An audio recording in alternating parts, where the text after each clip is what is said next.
بسم اللہ الرحمن الرحیم۔ آئی ایم ڈاکٹر شاہد محمود اور آپ اس وقت دیکھ رہے ہیں میرا یوٹیوب چینل ڈاکٹر شاہد محمود۔ آج کی یہ ویڈیو میل انفرٹیلٹی کے بارے میں ہے، مردانہ بانجھ پن۔ شادی کے بعد ہر آدمی خوشخبری سننے کے موڈ میں ہوتا ہے کہ جلد از جلد ہمیں خوشخبری سنائی جائے۔ یعنی اولاد بھی ایک اللہ پاک کی بڑی نعمتوں میں سے ایک نعمت ہے، لیکن جب کچھ ماہ گزر جاتے ہیں اور کوئی ایسی صورتحال پیش نہیں آ رہی ہوتی تو میاں بیوی پریشان ہو کر ڈاکٹروں کی طرف رجوع کرتے ہیں۔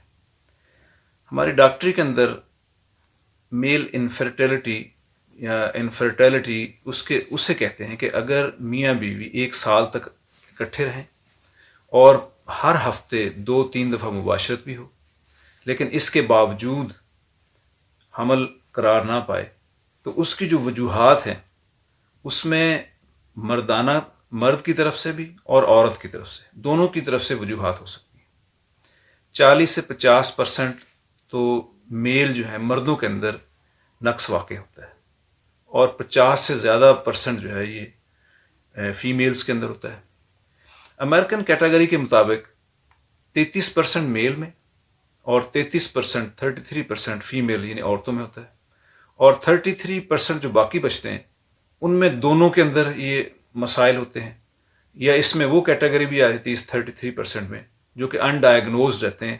اتنی تشخیص اور اتنے ٹیسٹ مرد اور عورت کے ہونے کے باوجود کوئی تشخیص واضح سامنے نہیں آتی۔ لیکن اس وقت ہماری جو یہ ویڈیو ہے یہ صرف میل انفرٹیلٹی کے بارے میں ہے کہ مردانہ کیا وجوہات ہو سکتی ہیں کہ حمل قرار نہیں پا رہا۔ تو اس میں جو سب سے بڑا ٹیسٹ ہے مین، وہ یعنی سیمن انالیسز ہے۔ اس کے علاوہ بھی ٹیسٹ ہیں، مثلا مرد کا فزیکلی ایگزامینیشن ہونا، اور اس کے جو میل آرگنز ہیں ان کا معائنہ کرنا، اور پھر اس کے بعد اس کے بلڈ کے ٹیسٹ ہیں، اور اس کے یعنی ہارمونز کے ٹیسٹ ہیں، دوسری چیزیں ٹیسٹ وغیرہ یہ ہونے، اور کوئی جو سسٹمک ڈیزیزز ہیں یعنی جو جسم کے مختلف اعضاء کو متاثر کرتے ہیں ان کے بارے میں غور و فکر۔ لیکن اس میں جو مین ہے وہ ہے سیمن انالیسز یعنی منی کا معائنہ۔ اب اس کے اندر کئی ٹیسٹ ہیں۔ سب سے پہلے جو بڑا ٹیسٹ ہے وہ ہے سپرم کاؤنٹ کے بارے میں۔ سپرم یعنی جرثوموں کی تعداد، سپرم کاؤنٹس۔ سب سے اس میں یہ پہلی چیز دیکھی جاتی ہے کہ آیا اس کے اندر سپرمز ہیں یا نہیں۔ اگر سپرمز نہیں ہیں تو عام طور پر جو ایک غلط بات معاشرے میں پھیل گئی کہ جیسے ہی وہ دیکھتے ہیں کہ اس میں تو سپرم ہی نہیں ہے تو ہر آدمی وہ مایوسی کا شکار کہ بھئی اب تو کچھ نہیں ہو سکتا، حالانکہ یہ بات نہیں ہے۔ اگر جرثومے آ ہی نہیں منی کے اندر تو اس کی بھی 2 وجوہات۔ ایک وجہ تو یہ ہے کہ خصیوں کے اندر، ٹیسٹیز کے اندر سپرمز کی پروڈکشن ہو رہی ہے لیکن وہ باہر نہیں نکل رہے، اسے کہتے ہیں کہ آبسٹرکشن ہو گئی، راستے میں رکاوٹ ہو گئی۔ اب اس رکاوٹ کو چیک کرنے کے بھی کئی طریقے، اس میں یعنی جو سارا راستہ ہے اس کی گرافک، اس کی میئرمنٹس ہوتی ہیں، اس کو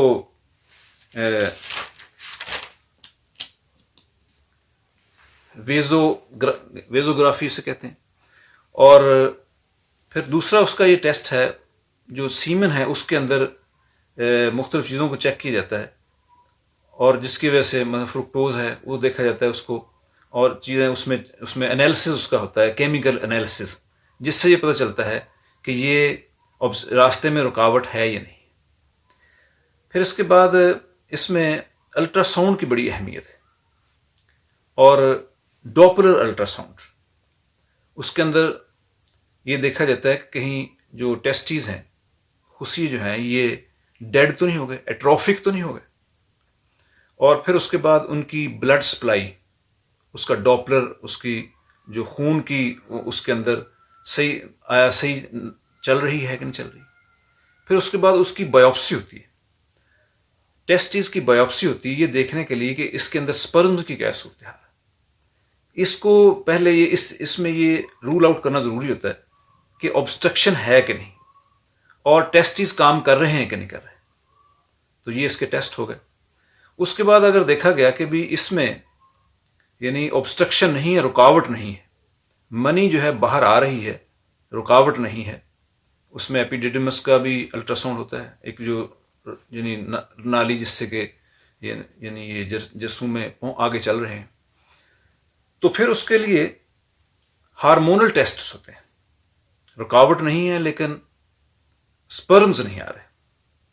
اس میں سب سے اہم ہے وہ ہے FSH، جو کہ پیچوٹری گلینڈ سے ایک ہارمون نکلتے ہیں جو کہ ٹیسٹیز کے اوپر افیکٹ کرتے ہیں، اور ان کی خاص ایک مقدار ہوتی ہے. اگر اس کے اندر وہ رہیں تو پھر سپرمیٹوجینسس یعنی سپرمز کی پروڈکشن جو ہے وہ صحیح ہوتی ہے. اگر اس کی مقدار بڑھ جائے FSH کی تو، اور پھر اس سے ٹیسٹوویران جو لیول ہے وہ کم ہو جاتا ہے. تو یہ اس کو یعنی دیکھنا کہ اگر اس کی ڈبل مقدار ہوگی، دگنی، تو پھر اس کو نارملائز کرنے کے طریقے ہیں. دوسرا اس میں ہے LH ہارمون. اس کو بھی دیکھنا ہوتا ہے کیونکہ یہ بھی ٹیسٹوسٹیرون کے اوپر افیکٹ کر رہا ہوتا ہے، اور سپرمیٹوجینسس یعنی سپرمز کی پروڈکشن کے اوپر اس کا اثر. تیسرا ہے تھائرائڈ جو ہے نا، وہ اس کے ہارمونز ہیں وہ بھی اس کے اوپر اثر انداز ہوتے ہیں.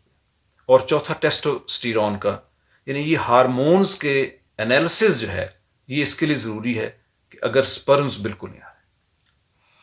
دوسری جو وجہ ہوتی ہے وہ ہے کہ بھی سپرمز ہیں تو صحیح لیکن تھوڑے ہیں. کاؤنٹ جو ہے ان کا وہ ہے کہ 15 to 20 ملینز پر ml، یعنی 1 ملی لیٹر کے اندر 15 سے 20 ملین ہونے چاہیے. کئی WHO کہتے ہیں کہ 20 ملین، لیکن کئی عام طور پہ 15 سے 20. تو یہ کاؤنٹ اگر لیس ہے تو یہ بھی افیکٹ کر سکتی ہے کہ کاؤنٹ کا ہونا یہ اتنا ضروری ہے. تو اس میں پھر مختلف چیزیں دیکھی جاتی ہیں کہ یہ کاؤنٹ کم کی کیا وجوہات ہو سکتی ہیں. اس میں پھر الٹرا ساؤنڈ کرنا پڑتا ہے. اس میں ایک تو الٹرا ساؤنڈ ہے، اس میں دیکھنا ہے کہ ویریکوسیلز کہ جو ایک نالیاں ہیں وہ اگر یعنی جو بلڈ کی سپلائی کے ساتھ ان کا کنیکشن ہے، اگر وہ پھیل گئی ہیں، اپنا حجم سے بڑھ گئی زیادہ، تو اس کے اندر بھی اس کی وجہ سے بھی سپرم کاؤنٹ کم ہو جاتا ہے. پھر اس کے آپریشن ہوتے ہیں ویریکوسیل کا. اس کو نارملائز کرنے کے لیے یہ سرجنز کے پاس جانا پڑتا ہے، وہ اس کا آپریشن کرتے ہیں. اور دوسرا ہے ہائیڈروسیل، یعنی خصیوں میں پانی پڑ جاتا ہے، اس وجہ سے بھی سپرم کا کاؤنٹ جو ہے نا یہ ڈسٹرب ہو جاتا ہے. تیسرا ہرنیاز، یعنی آنت جو ہے وہ خصیوں میں اتر جاتی ہے، جس کی وجہ سے وہ بھی ان ٹیسٹیز کے کو افیکٹ کرتی ہیں. دوسری چیز ہے انفیکشنز. یہ انفیکشن جو ہے یہ وائرل انفیکشن بھی ہو سکتی ہیں اور بیکٹیریل بھی ہو سکتی ہیں. سفلس ہے جیسے، اس کے لیے VDR اور سفلس کا ٹیسٹ ہے، VDR کا ٹیسٹ ہے، پھر سفلس کا ٹیسٹ ہے. پھر یہ یعنی وائرس کے جو ٹیسٹ ہیں کئی، جیسے HIV ہے، یہ بھی افیکٹ کرتی ہے. اور اب تو کرونا کے بارے میں بھی آ گیا کہ جن لوگوں کو کرونا ہوگی وہ یعنی ان کا یعنی فرٹیلٹی جو ہے، ان کا سپرم کاؤنٹ ڈسٹرب ہو سکتا ہے. پھر ممپس جو ہے نا، یہ ایک ڈیزیز ہے ممپس، جو یہ یہاں پر کن پڑے جسے کہتے ہیں ممپس، یہاں جبڑے کے نیچے اور سائڈ کے اوپر گردن پر وہ یعنی وہ پھول جاتے ہیں. اگر کسی کو بچپن، اس کے لیے انجیکشن جو لگتے ہیں یہ بچپن میں بچوں کو بیماریوں سے بچانے کے لیے ممپس کے انجیکشن بھی ہوتے ہیں. تو ممپس اگر ہوئی ہے تو وہ بھی یعنی اس کو سپرم کاؤنٹ کو ڈسٹرب کر سکتی. پھر اس کے علاوہ انفیکشنز جو ہیں، عام انفیکشن ہو جاتے ہیں کئی دفعہ. جن لوگوں کو پیشاب کی انفیکشن ہوتی ہے UTI، ان میں اکثر یہ ہوتا ہے کہ وہ انفیکشن ٹرانسمٹ ہو جاتی ہے اس طرف ٹیسٹیز کے اندر. تو جو منی ہے اس کے ساتھ یعنی بیکٹیریا وغیرہ جو پس سیلز آنے شروع ہوتے ہیں، تو اس کو بھی پھر اس کو مینیج کرنا ہوتا ہے. اس کا ٹریٹمنٹ بڑا ضروری ہے. تو اس کے علاوہ یہ ہے کہ یعنی مختلف میڈیکیشنز ہیں، ان کی وجہ سے سپرم کاؤنٹ کم ہو جاتا ہے. جیسے کوئی کیمو تھراپی لے رہے ہیں یا کچھ ایسی میڈیسنز ہیں جو کہ سپرم کاؤنٹ کو کم کرتے ہیں، جو کینسر کی میڈیسن جس کو لگی اس میں کم ہو جاتے ہیں. تو یہ تعداد جو ہے نا، یہ مین چیز اس کے اندر.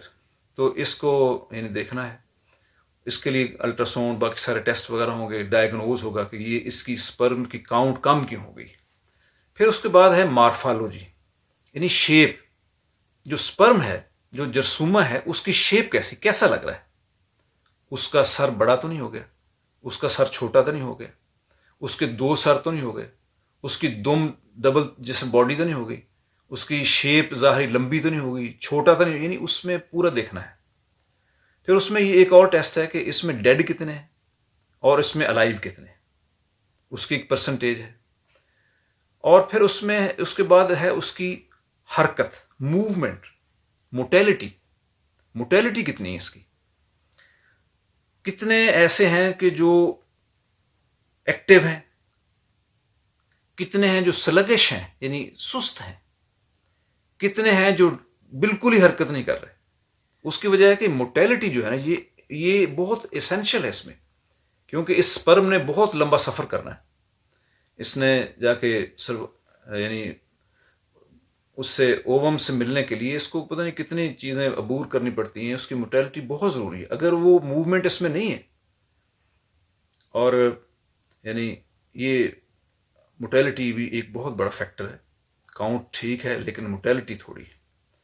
تو اس کے لیے بھی پھر دیکھنا پڑتا ہے کیا اس کی یعنی مورفالوجی، شیپ جو ہے، شیپ موٹیلٹی. اس میں کئی دفعہ ایسے ہوتی ہے کہ اینٹی باڈیز جو ہیں وہ اس کے خلاف جو بن جاتی ہیں، تو اس کو بھی دیکھنا ہوتا ہے. پھر اس کے لیے ٹیسٹ ہیں باقاعدہ علیحدہ، وہ بھی ٹیسٹ کرانے پڑتے ہیں.